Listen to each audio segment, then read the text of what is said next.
Today on Strong Like a Girl, we're having a chat with marketing specialist Kyla Cottom, who's joining us to ask me some questions about my life and my career.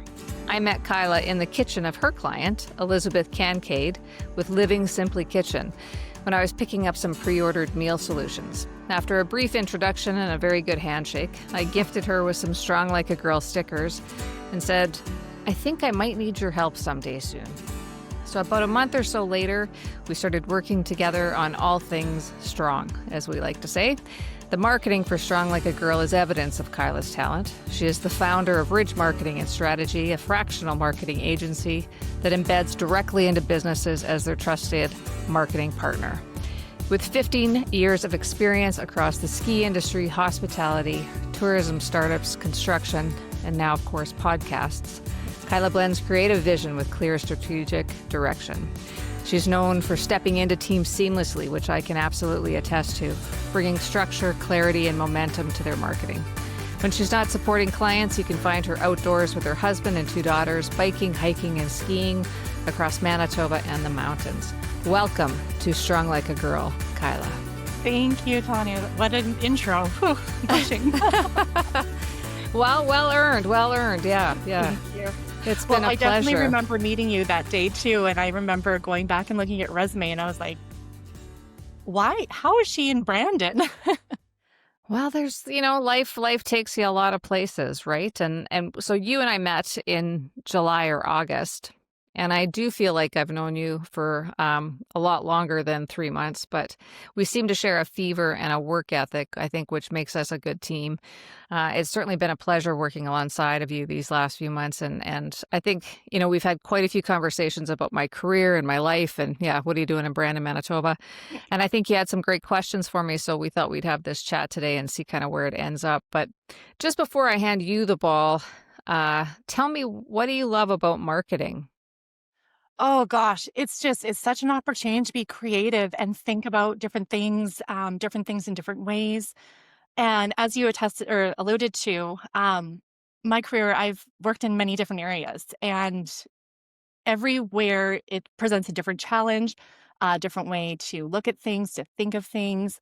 And I think using words to tell a story is just really fun. Do you like to write? Like, are you a writer? I wouldn't say I'm a writer per se. I think I'm getting a little bit more into writing. Like I do copywriting for sure, but personal writing, no. No. Although I did just post a blog post, very personal blog post, which is very vulnerable. And I posted it last week, Absolutely. and it was just an opportunity to reconnect with some people and kind of share, this is why I am the way I am, and this is where I came from. And it made some really great connections and conversations. So Awesome. I think I'm going to put my brave pants on more and maybe do a bit more writing. Well, you'll have to send me a link to that so I can read that. What do you love about marketing Strong Like a Girl?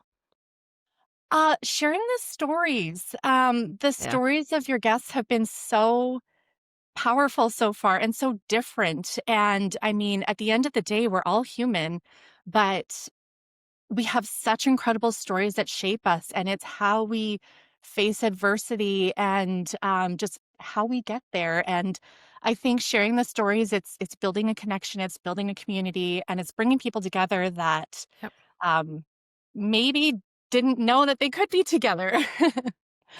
Yeah, really good. So if you're ready, I'm happy to toss you the ball, and then Sure. I'll take it back. We'll just kind of do a little bit back and forth and see how we land. Yeah. All right, sounds good. Okay, Okay. so as I said, you grew up in Brandon. When you look back at your career, your life, and your upbringing in Brandon, is there anything in your childhood or teen years that ever would have hinted that you would go on to one day work in operations at Olympic Games and Super Bowls, events that we don't have in Manitoba? Yeah, fair enough. So yes and no. I think I didn't know this career existed when I was here, growing up in my formative years, like in secondary school and stuff.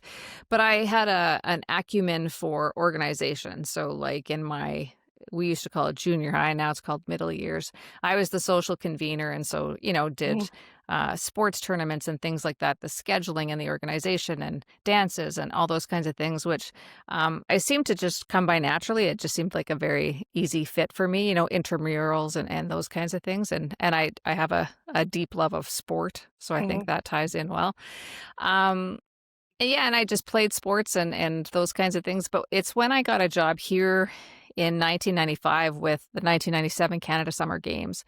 That was the job that really kind of opened my eyes to the idea that, there was a career opportunity here. And I just, in my, I used to write an annual Christmas letter because everybody used to write annual Christmas letters. And so I would write this letter and send it to my family. And I wrote in there that I was going to work, in Sydney, Australia someday for the 2000 Sydney Olympics. And so that would have been like the Christmas of 1995 or 96. And I even spelled Sydney wrong. I spelled it like Sydney, Manitoba. And but I ended up there. So that's kind of where I set the goal to, point towards Sydney and just worked hard and did lots of things to get there. So Cool. So speaking of working hard, by the time you were 30, before you yeah. were 30, you were running a $14 million Olympic program. So Yeah. So yeah, go ahead. more on that. Yeah, tell me about that. So what happened was I finished Sydney, the Sydney Olympics, and then I was on vacation with a girlfriend of mine, and we were coming back to Canada because we finished September, October of 2000, and then of course Salt Lake was in 2002, and I had just turned 30, Mm. and we were on vacation, and I got this random email that said, "Are you the Tanya LaBuick that worked in Sydney?" And I was like, yes. And that's all I said and sent it back. And then, of course, this was back in the day where we didn't have phones or things. And so we went back to this resort to check our emails again. And in the email, they were like, "Oh, I would like to interview you." And I was like, "What did I apply for?" Like, I didn't even know, right? And so that kind of started a whole conversation with them. And it was very quick. I said, "Well, I'm having Christmas with my family. So if we could meet after that, that'd be great." And then we met and bing, bang, boom. And so I ended up being the project manager for the Look of the Games, which is the department that I truly love with the Olympics. And so I had a director, and I was kind of in charge of taking the design that they came up with and making it a reality into the environment. So I had come out of Sydney, and I had a precinct in Sydney that I was responsible for. So that was 6 Olympic venues and 3 Paralympic venues, which they would never do to somebody now because it's way too big of a scope. It nearly killed me, I'm sure. Um, and so, this was a golden opportunity for me. And I came into Sydney, and I had a director who was a really, really good person and a great boss to me. His name is Bob Finley. And he pretty much just said, "Here, like, we need to make this happen. You got just about a year, have at her." And so I don't know if he knew this about me or could see this or was just a really good manager, but I do really well when you give me a ton of responsibility and autonomy and a Mhm. and a surmountable task. And I will work my ass off for you to get that done and meet that and make that happen. So he managed me very, very well and gave me a ton of opportunity. And then his one up did the same thing, who is Scott Gibbons. And they just trusted me, and it's funny. So I'm 55 now, so that was, well, a long time ago, but 25 years ago. And in the last week, I've caught up with people, one from my childhood days, and she said to me, "You just always seem to have an iron core." And that struck me because I was like, I just always felt like I was surviving, right? But from the outside looking in, they're seeing these other things. And then a chap that I spoke with yesterday, who I knew when I worked in Salt Lake City, he was one of our suppliers, and he said, "You just seem to have it all in control, like you were over top of it all and everything." And I was like, it's so interesting to hear that opinion now, right?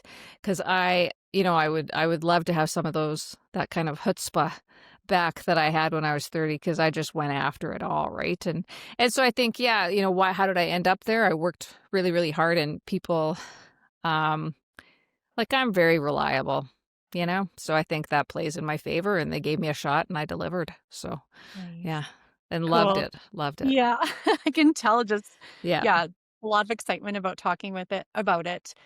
Okay, so with that first Olympics Games that you had the opportunity for, what did you learn most about yourself? Was there a moment that nearly broke you and you're like, can't do this? Yeah, actually, when I like on my first day in Salt Lake in the elevator riding up to the floor that you get off and you go to the orientation, there were some other folks there and they were like, "Wow, we never thought we'd see you again. Like we thought you were done after Sydney." So, the Sydney 2000 Olympics, so any kind of summer games, but like the Summer Olympics is a monster event. It's like literally the biggest event ever staged on Earth. And the scope of it it's just a very difficult thing to do well. And so it was my first Olympics and I had road events, which is triathlon, road cycling, and the marathon. So all of that happens, the setup and everything for that happens at night, right? Because you can't take up the roadways for extended periods of time. And so I had those, and then I had beach volleyball, which was the first to be televised, and then I had triathlon, which was an exhibition sport at the time, um, first time in the Olympics, but it was the first medal sport. So I had all these first, and then I had sailing, right? So they were all kind of in a relatively similar geographical area, but it was like I slept in my car for days on end. Like I hadn't been home in I don't know how many days. I fell asleep driving in my car in the middle of the night one time. Like I was sleeping in my car in downtown Sydney while they were painting road graphics, right? And so I don't know if it nearly broke me, and it actually never made me consider not doing it again. But what it did do, and which I think I absolutely took into Salt Lake, was I'm never going to put people in a position to have this much work and not enough resources or time or whatever to be able to deliver what we've asked them to deliver. So I was very, very adamant going into Salt Lake. And when I met with them, I said, one of the interview questions, and I said, it's my job to make sure they have the tools, resources, and support they need to do the job we're asking them to do. And when I say that, I don't fault anybody in Sydney Mhm. in any way for that. Like everybody was just trying to make it work. And I think, we had the staff that we had, and that's what they were allowed to hire, and that's what we had, right? But it was, yeah, there were some interesting moments in Sydney that I've taken throughout my entire life, actually. But Salt Lake, yeah, that's how I ended up getting to Salt Lake. So did it break me? No, but it sure taught me an awful lot, an awful lot. And do you feel like those things, like especially not pushing teams to be stretched thin, do you feel like that has transferred forward in your current career? Yeah, I think so. But make no mistake, people are stretched thin, but it's a different level of commitment and stress, right? And so what I really wanted to do for the staff, particularly in Salt Lake, was just make sure they felt taken care of, because we Mhm. were asking them to give up their lives really for a period of time, right? To be fully committed to us and fully immersed in what we wanted to do. Um, and I work in private industry now, so there's stresses. I mean, it's general construction, but it's not the same level, right? Like people get to go home at night, people get to, see their families and have those relationships maintained and throughout that time, right? We might have busy periods of time where they might work overtime, that, they might work 50 hours a week, but, you know, in an Olympics, certainly in the execution period, you're working like 12 to 15 hours a day, like every day Mm. or It's a more. lot. Or more. It is a lot, yeah. So I would encourage anybody doing it to never break down your salary, to think about what your hourly would be, because you're there for the experience. You're there for, an opportunity that not very many people in the world get to do either, right? And it is. I've never found anything um, comparable to it. The fever that you feel in it, yeah, and the satisfaction, right? Yeah, well, when everything Yeah, comes together, like you've worked your yeah. ass off to get to that point, and then it all comes together, and you can look back at it, and it's done. Like it's a completed project. But it never comes together like you think it's gonna. Oh no, that wouldn't be any fun. Never. No, and you get really good at determining need to, nice to. I always, I picked that up from somebody that I worked with, and it was like when you come down to it, right, and you're getting down to the nitty gritty and stuff, like what do you absolutely need to do, and what Mhm. would be nice to do, and that mental math of picking and choosing, and the domino effect of if I pick this, what happens to all the things around me, and the movement of money when you get down to those final days of putting it in and getting it ready for everybody to show up, is very fast and fluid. So yeah, it's a great experience. I loved it. It's like air traffic control for events, right? For Yeah, it's sure. very, very intricate, complicated, and logistically challenging. So we've started off focusing on the Olympics, but you've done some other really big events like Super Bowls, FIFA, World Cups, Rugby Yeah. Sevens, Canada Games. So tell me, which event challenged you the most? So not including the Olympics because that's a different level. Yeah.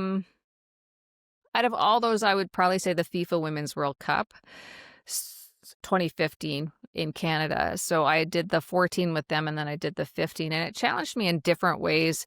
It was the first time an event had been staged across our country Oh, simultaneously. So we had multiple venues, east and west, and Canada's a big country, so, it's a long ways on a plane from Vancouver to Moncton, right? And wow. and so, you're in the air 9 hours alone, I think it is, and then take in, stops and transitions and delays and boarding and those kinds of things, that it becomes a very long day. I know at certain points I had no idea what city I was in, and I was just like, "Oh," but 'cause when you eat breakfast, they want your room number, and I'm like, "I don't even know what city I'm in, what room I'm in. What are you talking about?" So, so that just kind of challenging to try and pull something off that has a simultaneous timeline like that, that is so far spread apart, right? So I appreciated that, and it was a great opportunity for my company, LaBuick and Co., because I Mhm. brought in subcontractors, and so I managed them and I paid them, and so I built a team around me that was able to do that. So a different kind of challenge for me in that aspect. And again, I love soccer. I love women's soccer. I loved the team. I became very invested in the team, and we got to watch some really great football. And it was just a highlight to be able to work in my country, on an event like that that was big for them and big for me, and in lots of different ways, but together, a phenomenal experience. Yeah, How do you take care of yourself after these events? Like you're go, go, go, go, go. Like you have to have yeah, the highest cortisol levels. How do you come down after the contract is done, the event is done, and everyone goes home? yeah. I think after the first couple, you learn kind of what the rhythm of that is, right? And for me, I push as hard as I can to get it all done and make sure I've met all the deliverables of my contract or whatever those agreements are. And then I do a lot of laying down. I do a lot of sleeping. I don't do a lot of much else unless I'm moving on to another contract and another event. But I usually take as much time as is allowed me, depending on what my life circumstances are, and I just rest. I rest and I try and eat good food. I watch stupid amounts of television. Um, and just really, yeah, I sleep a lot to watch TV in bed and try and do those things and hang out with my animals and stuff. So I just really decompress, and I try and get a glimpse of what I've missed in the world while I've been fully immersed in something else. Like people will talk about things, you're like, I had no idea that was happening, right? Because you're just so focused on what you're doing. So Mhm. yeah, so I just try and do that, hang out with friends and animals and family, and yeah, get some rest and do that. So it's a rhythm, like you get used to the rhythm of what that is, right? I'm glad to hear you do take a step back because we get so used to our own ways and I have to go on to the next thing. I have to look for the next thing and do the next thing. And we don't just stop. So for a woman like you, I'm really glad that you do take the time. Well, that's learned. That I learned Yeah. that because after the Canada Games, man, I tell you, I was tired because again, first event, you learn lots of things, and there was this woman that I had done some volunteering with, and her name was Vivian Drake, and she, said to me, "You got to do this, and you got to eat this, and drink this, and take care of yourself, and get this rest, and do these things." And so she was a great lady, and yeah, so she helped me out that way, and I thought about what she said and took it to heart and That's try good. and do that. Yeah. Yeah. What is something the average person would never guess goes into a major international event? I think what people don't maybe consider is that we're building a city within a city, Right. right? So we're building an entire transportation, logistics, entertainment, sporting, all those systems within existing systems, right? So the marriage of those systems is completely intricate, right? So I think people might not consider that, or the time. Like in my life, of this part of my career, I can't tell you how many people were like, "Why do you have to plan so much, so in advance? Like, why do you need 10 years or 7 years or 5 years?" And you're just like, "Holy smokes!" Like, you know, there's a lot of things to think about. And I think from our perspective for Look, like the amount of time and attention that goes into creating a great space for Mhm. athletes and everybody else that comes to that event, but certainly for the athletes who get to walk in and know they're in an Olympics. But, we spend a lot of time looking at camera angles and like, where are they going to pick up the mark and what that looks like. And so lots of time and attention.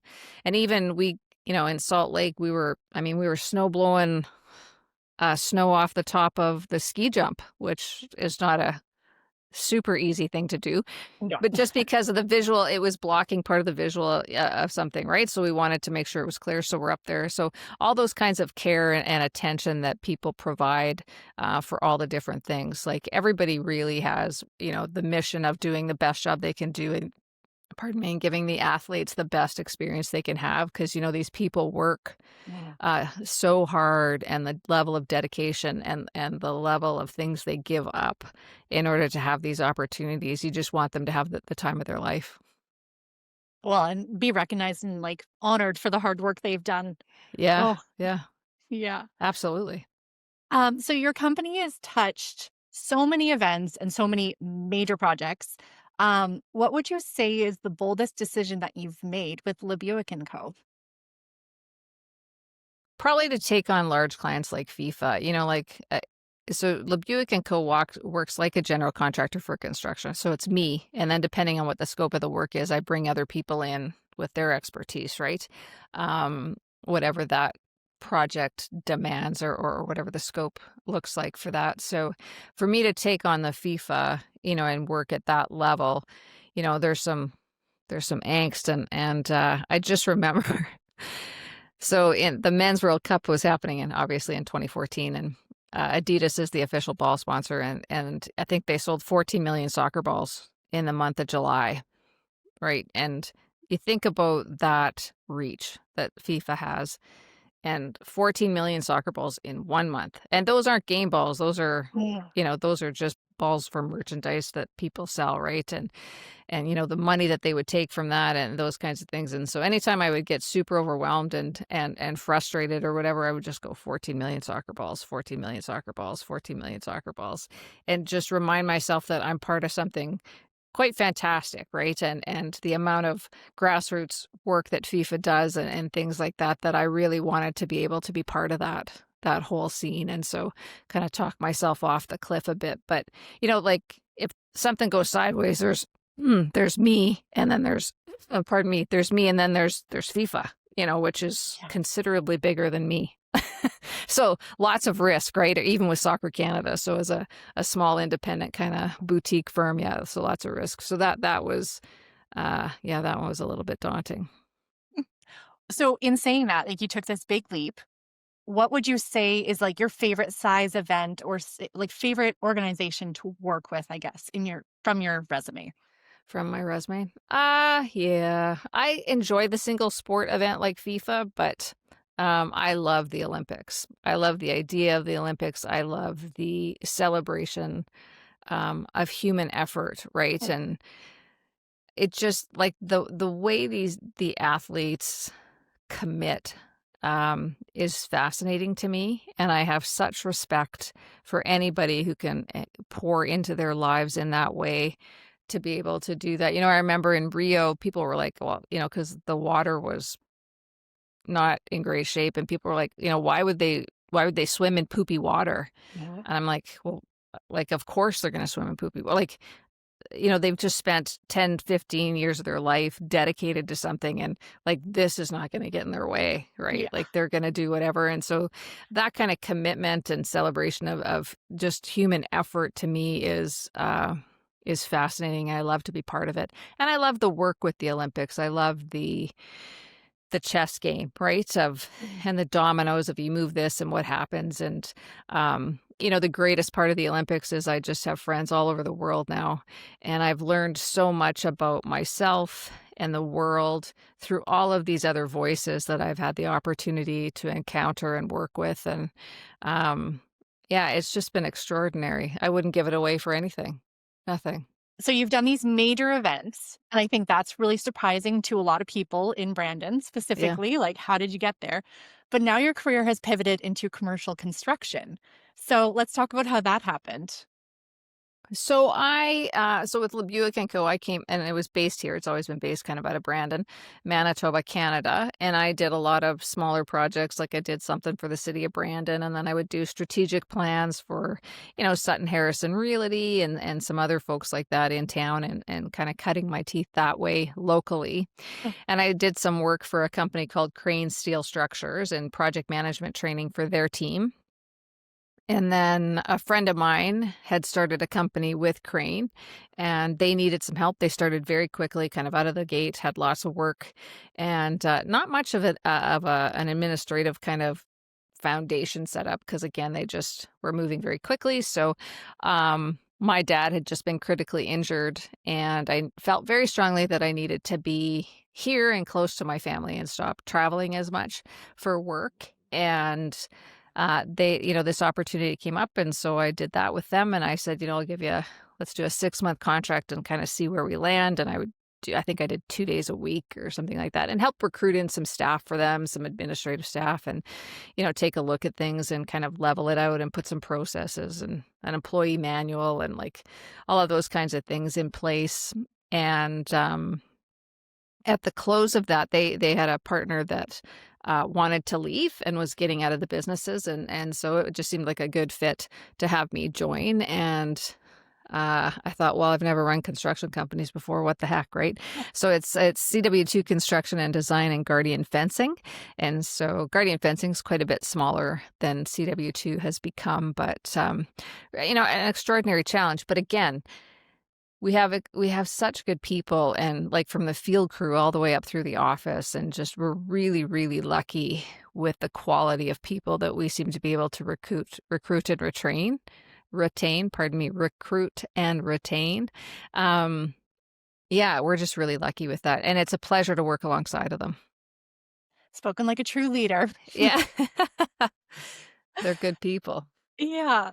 So you describe yourself as a dichotomy. So I don't know if this is a Scorpio thing, but you say that you are structured and spontaneous. So how did that show up in your leadership? Because, you have to be involved, you have to pay attention, you have to keep your staff happy and there. So how do those Yeah. two fit?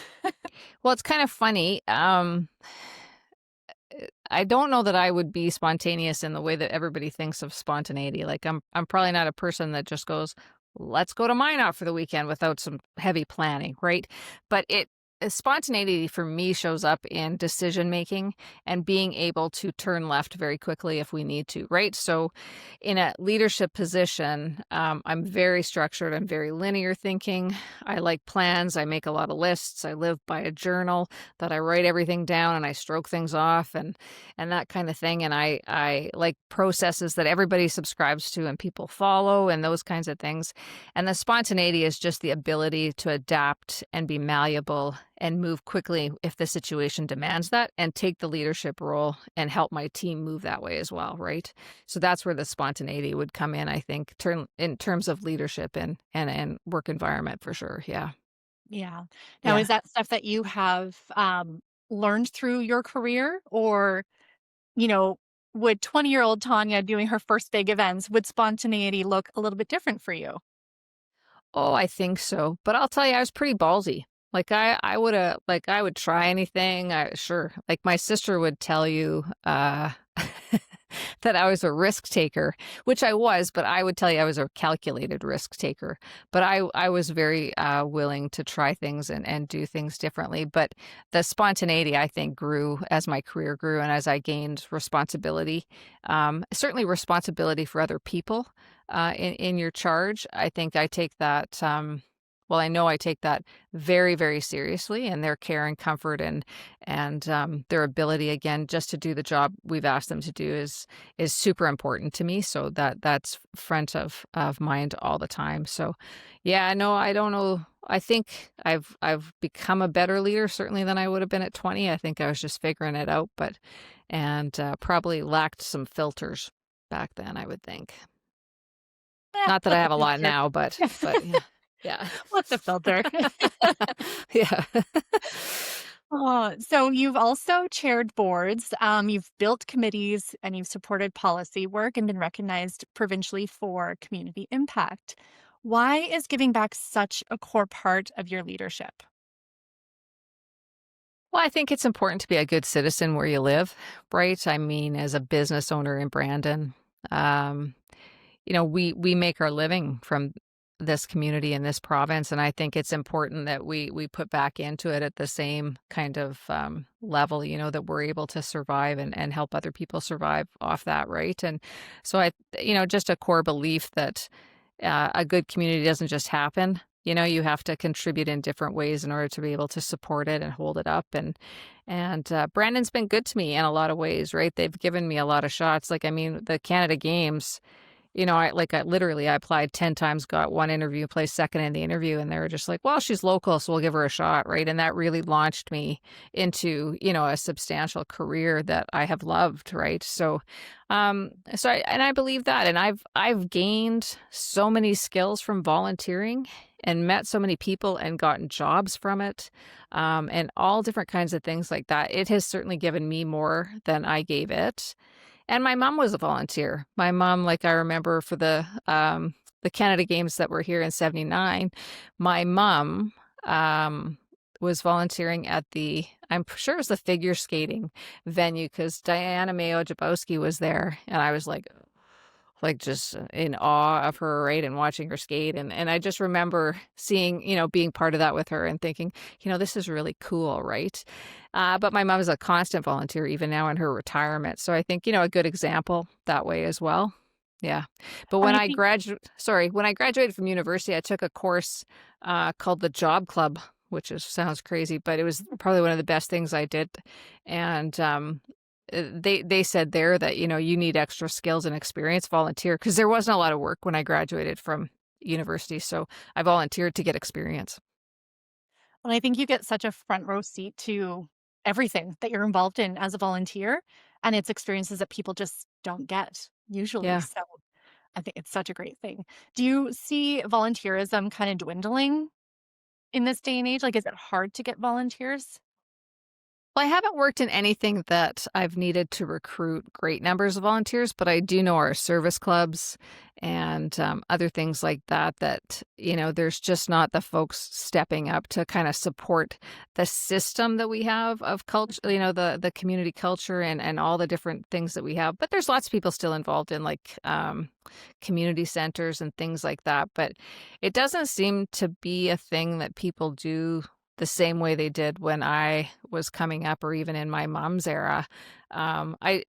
It's too bad actually, because I think it makes you or gives you the opportunity to be connected to your community in so many different ways that and we can use some of that kind of different generational input into communities and what they can be and should be and that kind of thing, right? And just enjoy each other and where we live and all the things it can give. So I do see that the younger generation's probably not necessarily engaged to the same level, but they have different opportunities and a different life than we had, right? Like there weren't club sports, there weren't any of those things when I grew up, right? So yeah. And that's kind of it. Like, it's almost like there's so many club sports and so many opportunities that people just don't have time either. So Yeah, for sure. Yep.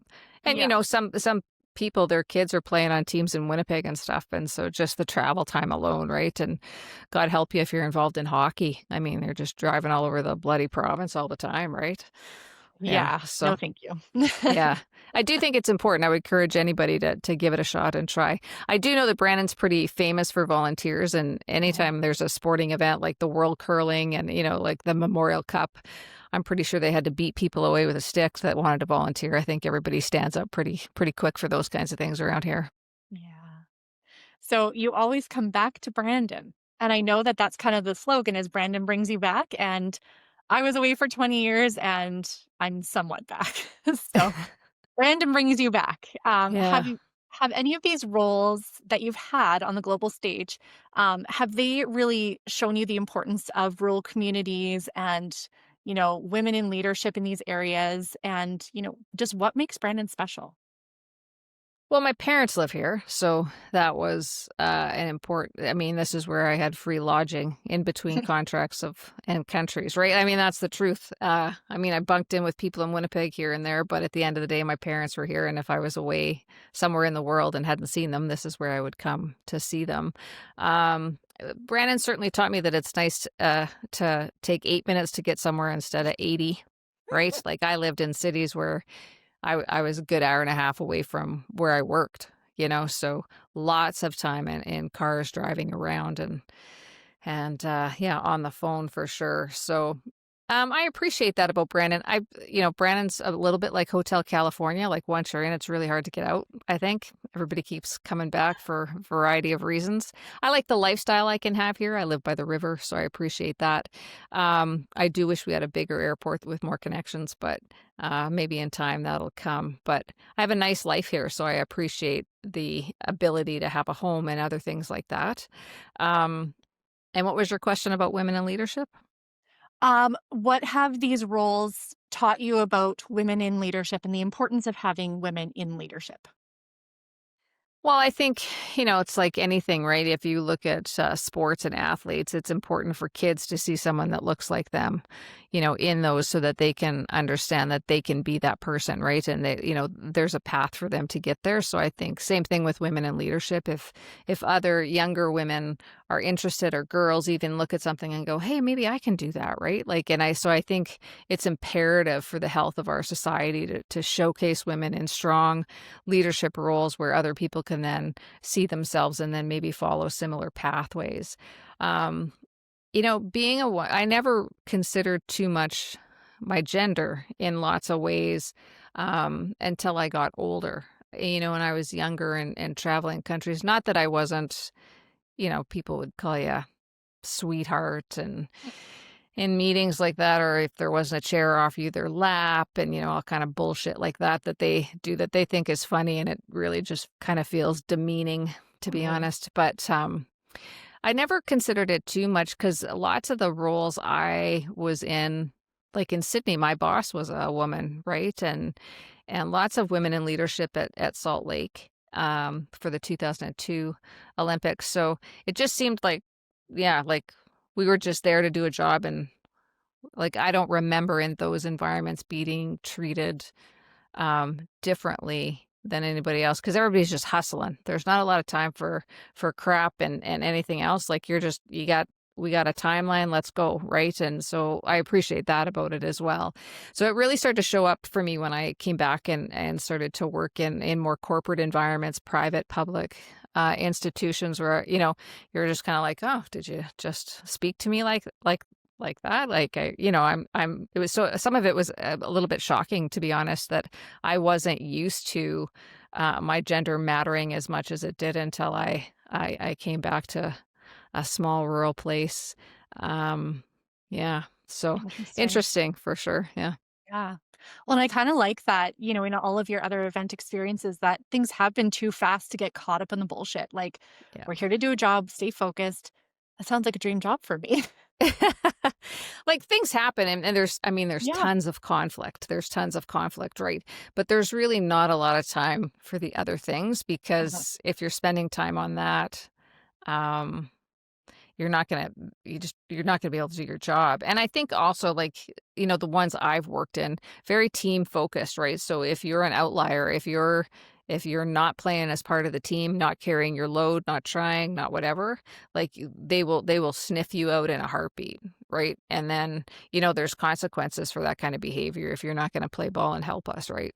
Yeah. Aw I mean, it's a Yeah. sporting event, so I would expect Yeah. team sport mentality. And it's a different environment. Like, there's been people, it's hard to find labor and things like that here in, Mhm. in kind of the private and corporate world. But, those jobs, you don't measure up, they let you go. There's 1,000 people standing in line to take that job, right? So highly, highly competitive work. Yeah. So when you look back, how do you make sense of your journey? Like you're a small town girl. Um, what advice would you have for someone who, is from Brandon and aren't aware of all the opportunities that are out there? If they feel like they're meant for something bigger than Brandon, what do you tell them? Where do they start? Well, I would tell them to go take a look at the world. It's a big place. I like it. It's taught me a lot of things. And I did anything and everything people asked me to do, right? I wanted to learn the event business. I wanted to learn it in every way I could. And so I left Brandon and went to the Pan Am Games and did, signage. I was the signage coordinator.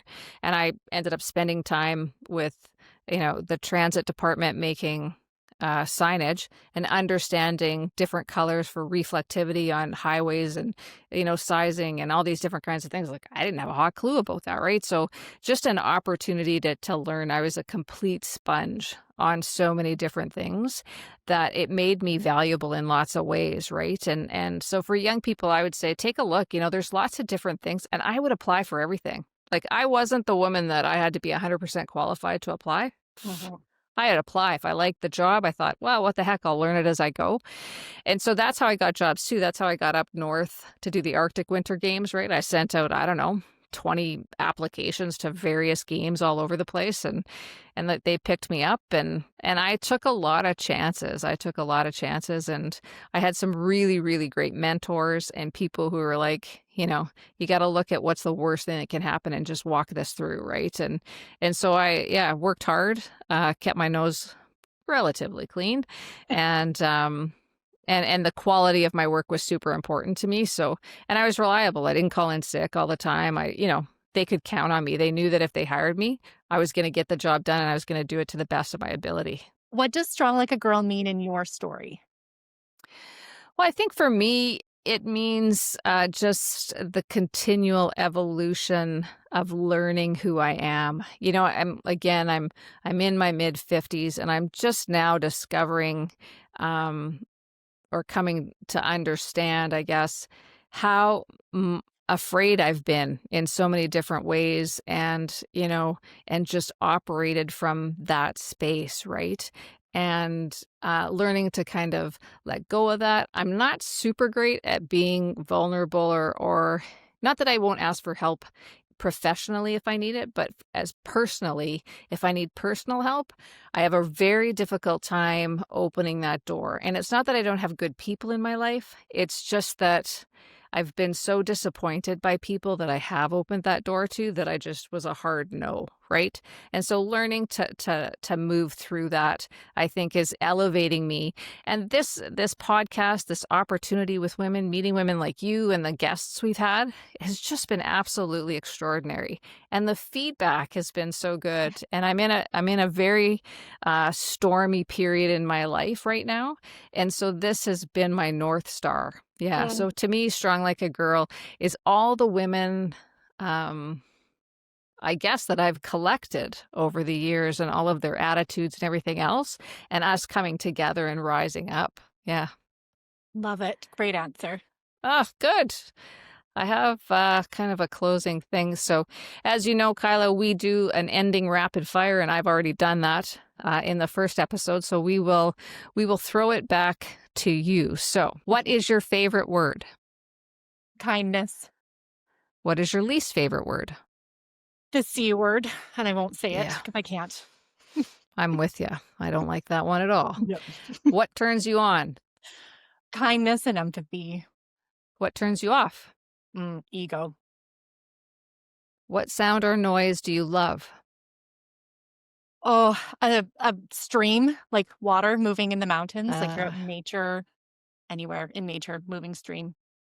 Very nice. What sound or noise do you hate? The screech of metal, like cutlery on a plate. Yeah, that's icky. Yeah, for sure. What is your favorite curse word? Oh, I'm kind of the opposite. If I'm really ticked off about something, I'll say something really stupid, like son of a basket weaver. But I will throw in a F-bomb like it's nothing. But yeah, if I'm really pissed, it's son of a bastard beaver. That's great. What profession other than your own would you like to attempt? Oh, I would go back to being a professional ski bum. Yeah. Hmm. Yeah. Hmm. Interesting. What profession would you not like to do? A plumber. Yeah. If heaven exists, what would you like to hear God say when you get to the pearly gates?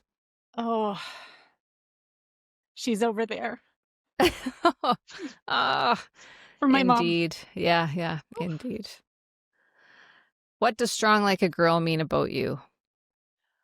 Strong like a girl to me, it means standing up for yourself, standing up for what you Yeah, believe in, not letting the status quo or whatever is being accepted at that time keep you silent. really, really good, Kyla. It's been a pleasure Thank to you. spend this time with you, and I've really enjoyed working with you. So, Kyla You. Cottom, Ridge Marketing, thank you very much. Find more information from today's episode in the show notes or at stronglikeagirlpodcast.ca. You can also leave a voice note at stronglikeagirlpodcast.ca to send your stories or reactions to what we talked about today. Or maybe you know a strong girl you think we should interview. Subscribe and follow wherever you get your podcasts. Please leave us a review. And thank you very, very much for listening.